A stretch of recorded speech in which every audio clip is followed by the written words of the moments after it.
बच्चों, आज हम फैक्टराइजेशन टॉपिक के अंतर्गत पढ़ेंगे factorization of quadratic polynomials by splitting the middle term. Splitting the middle term मतलब ये जो मिडिल का टर्म है, ये क्वाड्रेटिक पॉलिनोमियल्स दिया हुआ है, इसमें 1 2 3 टर्म है। 3 टर्म में ये मिडिल का जो टर्म है इसको स्प्लिट करके फैक्टराइज करेंगे।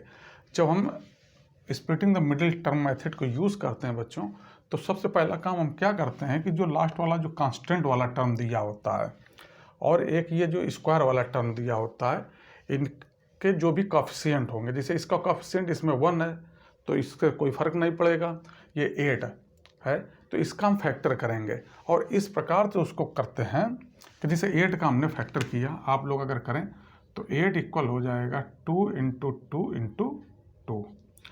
सबसे पहला काम हम जो कांस्टेंट टर्म होता है उसका और जो स्क्वायर टर्म होता है उनके कॉफिशिएंट को मल्टीप्लाई करके, जैसे इसका कॉफिशिएंट 1 हो जाएगा, इनका मल्टीप्लाई किया तो 1 आ गया। इसके बाद इनका फैक्टर करते हैं, जब प्राइम फैक्टर करेंगे तो यहाँ अब इसको ये इसके 8 के प्राइम फैक्टर हो गए। अब हम जो ध्यान देने वाली बात होती है बच्चों कि जब इसका फैक्टर कर लिए फिर हम यहाँ का जो कांस्टेंट टर्म होता है उसके आगे का साइन देखते हैं। यहाँ का साइन क्या है बच्चों? प्लस साइन है। तो जब प्लस साइन है तो हम इसके फैक्टर को इस प्रकार से स्प्लिट करेंगे कि जोड़ने पे ये वाला जो है ये 6 आए मिडिल टर्म का। तो अब इसको हम देखिए रीअरेंज करें तो ये 2 इंटू 2, इसको हम लिख सकते हैं 4 इंटू 2, तो 4 इंटू 2 हो गया, आएगा 8। अब देखिए 4 और 2 को अगर ऐड कर दें, यहाँ देखिए प्लस का साइन है, अगर यहाँ माइनस का साइन होता तो हम इनको सब्ट्रैक्ट करके ये वैल्यू लाते हैं। इस प्रकार से इसको अरेंज करके हम इसका फैक्टर करते कि सब्ट्रैक्ट करके आए, लेकिन यहाँ प्लस का साइन है तो हम क्या करेंगे प्लस करके, मतलब यहाँ पे जोड़ने पे ये 6 आए। तो अब हमारा 4 + 2 6 हो जाएगा, तो हम 6 की जगह लिख देंगे 4 + 2, तो बाकी जैसा है वैसा रखा रहा, तो ये x² प्लस 6 की जगह केवल हमने क्या कर दिया 4 + 2 लिख दिया, और ये x था, x रहा प्लस 8, इसको जैसा है एज इट इज लिखा रहने दिया। फिर क्या किया आगे, अब आगे ये x² सेम लिखा रहा, अब इस x का 4 में मल्टीप्लाई होगा तो 4x आ जाएगा, इस x का 2 में मल्टीप्लाई होगा, यहाँ साइन प्लस का है तो प्लस 2x हो जाएगा, और ये 8 है तो इसको 8 को एज इट इज लिखा रहने देंगे।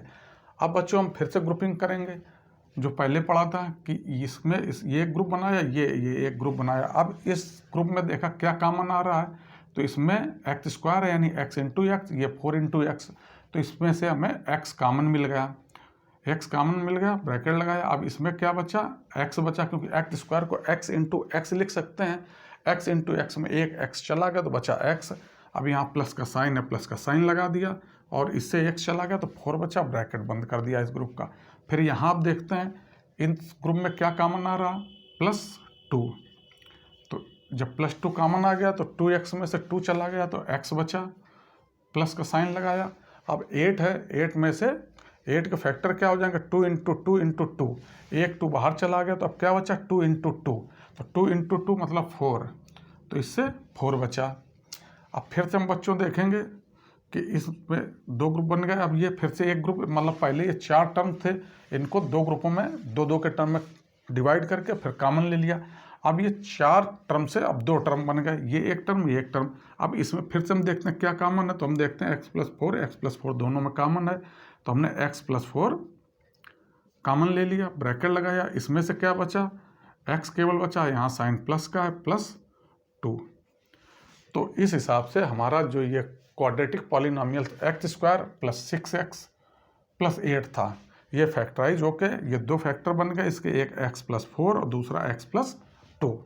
तो बच्चों जब भी हम ये splitting middle term method use करते हैं तो ये विशेष ध्यान देते हैं कि मिडिल टर्म को लाना होता है, जो कांस्टेंट टर्म होता है उसका, और जो हायर डिग्री का यानी क्वाड्रेटिक इक्वेशन मतलब सेकेंड डिग्री का ये टर्म है, इसका जो कॉफिशिएंट होएगा उन दोनों का मल्टीप्लाई करके फिर उसके फैक्टर निकालते हैं, और यहाँ वाले साइन का देखते हैं कांस्टेंट टर्म के आगे वाले को, अगर वो प्लस साइन है तो एडिशन करके हमें ये मिडिल टर्म को लाना होता है, अगर यहाँ पे नेगेटिव साइन है तो सब्ट्रैक्शन करके लाना होता है। अब हम यही दूसरा एग्जाम्पल देख लें। दूसरा एग्जाम्पल हमारा क्या है कि 6x² + 5x - 6। अब इसमें हम बच्चों देखेंगे कि ये जो स्क्वायर टर्म वाला था इसका कॉफिशिएंट 6 है और कांस्टेंट वाले का 6 है। तो हम क्या करेंगे, अब 6 आपको बताया, इन दोनों का आपस में मल्टीप्लाई कर देते हैं। अब इनके प्राइम फैक्टराइजेशन करेंगे तो क्या हो जाएगा, 2 इंटू 3 इसका हो जाएगा और इसका 2 इंटू 3। अब दूसरे प्रोसेस में क्या होएगा कि हमें ये मिडिल टर्म 5 है, ये 5 लाना है, लेकिन क्या करके, यहाँ देखिए साइन है, निगेटिव का साइन है।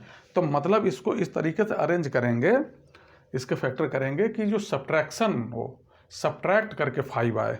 तो अब ये देखिए, अगर हम 2 इंटू 2 एक जगह ले लें, 3 इंटू 3 एक जगह ले लें, फिर ये हो जाएगा, इसको अगर हम 4 इंटू 9 कर दें तो हमारा यहाँ पे 6 इंटू 6 36 है, 4 इंटू 9 36 है।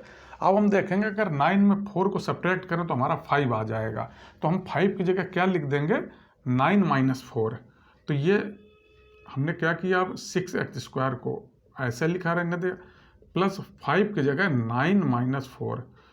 बस बच्चों यही ध्यान देना होता है मिडिल टर्म को हम किस प्रकार से स्प्लिट करें। अगर यहाँ साइन निगेटिव है तो हम इस तरीके से फैक्टर निकालते हैं, उनको इस तरीके से रीअरेंज करते हैं कि यहाँ जो साइन हो वो निगेटिव है, तो ये जो वैल्यू हमें लानी है इनको फैक्टर को मतलब सब्ट्रैक्ट करके लाएंगे। अगर पॉजिटिव साइन है, जैसे हमने पहले वाले एग्जाम्पल में देखा, तो 6 को हम प्लस करके लाए थे, तो यहाँ हो जाएगा 9 माइनस 4 इंटू एक्स माइनस 6। अब आगे चलेंगे तो ये हो जाएगा 6x², एक्स का इसमें मल्टीप्लाई किया तो प्लस 9x, माइनस 4 में मल्टीप्लाई करेंगे माइनस 4x माइनस 6। अब इन दोनों में हम देखेंगे कि हमारा क्या है कि 6x² का फैक्टराइजेशन करेंगे तो 2 into 3 into x into x, ये हो जाएगा 3 इंटू 3 इंटू एक्स। तो दोनों में क्या कॉमन आ जाएगा, 3x कॉमन आ जाएगा। इससे जब 3x चला गया तो हमारा बचा 2x, प्लस का साइन आया, इससे 3x चला गया तो केवल 3 बचा।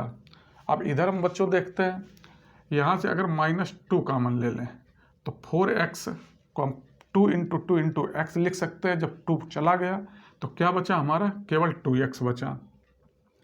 अब बच्चों एक चीज़ और ध्यान देना होता है, ये दोनों माइनस साइन थे, अब हमने -2 जब कॉमन लिया और ब्रैकेट लगा दिया तो जब अंदर वैल्यू आएगी वो पॉजिटिव रहेगी। जब 6x, ये 6 था, 6 में 2 चला गया, यानी 6 का फैक्टर करेंगे तो आप करेंगे 3 इंटू 2, उसमें से 2 चला गया तो बचा क्या, केवल 3। अब साइन हम क्या रखें, क्योंकि माइनस कॉमन ले लिया है, ब्रैकेट लगा हुआ तो साइन चेंज हो जाते हैं, इसलिए इसको भी हमने पॉजिटिव कर दिया और इसको भी पॉजिटिव कर देंगे। पहले भी हम बता चुके हैं, फिर बच्चों समझ लो, अगर निगेटिव वैल्यू हैं और निगेटिव हम कॉमन ले रहे हैं निगेटिव साइन को, तो ब्रैकेट के अंदर जो भी वैल्यू आएंगे या जो टर्म आएंगे वो क्या होएगा, जो साइन पहले होंगे उसके जस्ट अपोजिट होंगे। अगर पहले साइन निगेटिव है तो पॉजिटिव आ जाएंगे, पॉजिटिव है तो निगेटिव आ जाएंगे।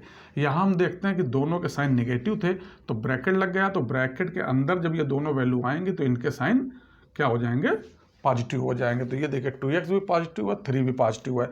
और इस केस में क्या था, क्योंकि +2 आ रहा था तो सेम साइन ब्रैकेट के बाहर अगर प्लस है तो कोई परिवर्तन नहीं होता, एज इट इज बने रहता, तो साइनों में कोई चेंज नहीं हुआ। लेकिन इस केस में क्या हुआ, क्योंकि हम -2 कॉमन ले रहे हैं, ब्रैकेट के बाहर माइनस लगा रहे हैं, तो ब्रैकेट के अंदर जो वैल्यू आएंगे उनके जो प्रीवियस साइन थे वो सारे चेंज हो जाएंगे।